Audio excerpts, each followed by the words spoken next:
अगर आप यूएस में EB2 कैटेगरी में ग्रीन कार्ड लेने की सोच रहे थे तो अब आपके लिए एक बुरी खबर है। दरअसल 2025 के लिए EB2 वीजा पूरी तरह बंद हो चुके हैं।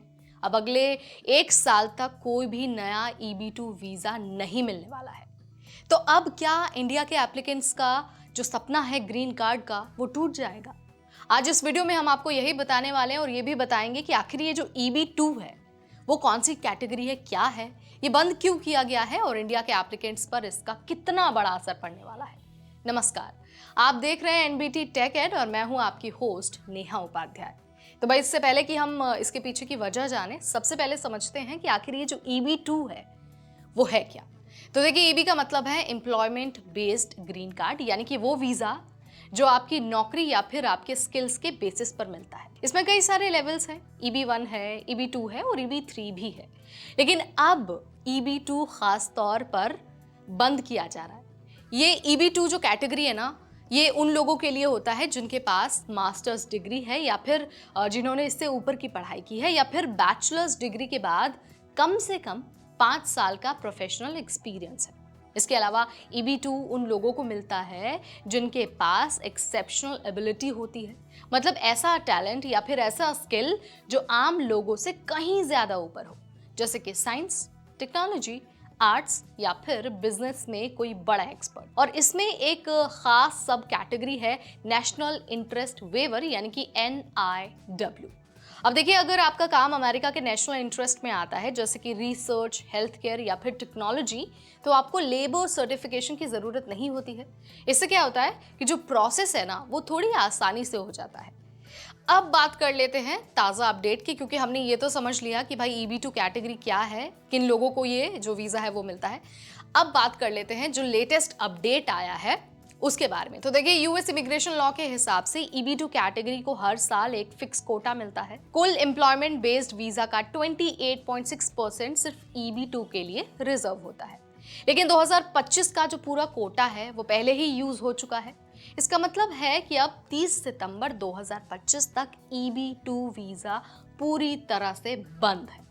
एम्बेसी और कॉन्सुलेट्स इस कैटेगरी में कोई नया वीजा नहीं इशू करेंगे। ये कैटेगरी दोबारा खुलेगी 1 अक्टूबर 2025 से, जब नया फाइनेंशियल ईयर शुरू होगा।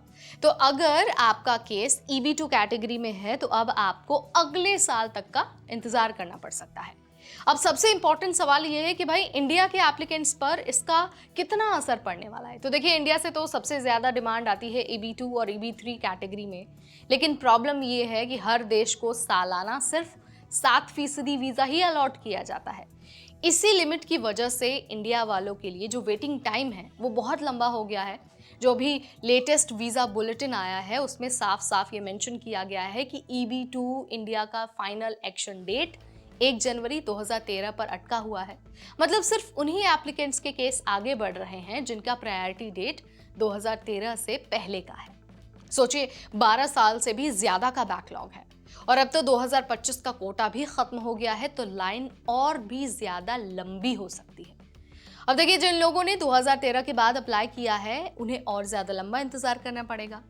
वैसे तो देखा जाए तो ये 1 साल का जो लंबा इंतजार है वो उतना ज्यादा नहीं लगता, लेकिन ये बहुत फ्रस्ट्रेटिंग है, खासकर उन प्रोफेशनल्स के लिए जो सालों से अमेरिका में रुके हुए हैं। अब जरा यहाँ पर कंट्रास्ट देखिए। अब देखिए, EB5 यानी कि जो इन्वेस्टर कैटेगरी है उसमें इंडिया के लिए पिछले महीनों में अच्छा मूवमेंट हुआ है, लेकिन EB2 और EB3 कैटेगरी वालों के लिए कोई भी राहत अभी नजर नहीं आ रही है। लेकिन अगर आपके पास पैसा है, करोड़ों रुपए अगर आप खर्च कर सकते हैं, तो बाकी लोगों के मुकाबले आप लाइन में सबसे आगे खड़े हो सकते हैं और जो यूएस का ग्रीन कार्ड है आप EB5 कैटेगरी के जरिए ले सकते हैं। तो भाई यहाँ पर क्रिस्टल क्लियर है सारी चीजें कि EB2 का जो दरवाजा है वो 2025 के लिए अभी तो फिलहाल बंद हो चुका है। और जो प्रोफेशनल्स हैं, खास तौर से जो हेल्थ केयर में हैं या फिर जो टेक्नोलॉजी में हैं, इंजीनियर्स हैं, जो लंबे वक्त से अमेरिका में काम कर रहे हैं और ग्रीन कार्ड का सपना देख रहे हैं, अब उनका सपना और लंबा हो जाएगा। प्रायोरिटी डेट 2013 की है, लेकिन अभी इसमें फिलहाल कोई हलचल दिखती नहीं नजर आ रही है, यानी कि जो इंतजार है वो जस का तस है और अभी उम्मीद भी नहीं है कि लोगों को, खास करके जो भारतीय हैं, उनको ग्रीन कार्ड EB2 कैटेगरी में जल्दी मिल जाएगा। तो भाई यहाँ पर मैंने आपको पूरी कहानी बता दी है EB2 कैटेगरी की, और ये भी बता दिया है कि आखिर जो इसकी लिमिट है वो क्या होती है और इस साल के लिए EB2 कैटेगरी को स्टॉप क्यों कर दिया गया है। तो आप इस बारे में क्या सोचते हैं, कमेंट के जरिए आप मुझे बता सकते हैं। इस वीडियो में फिलहाल इतना ही। तब तक मुझे यानी नेहा को दीजिए इजाजत। Keep watching NBT take care.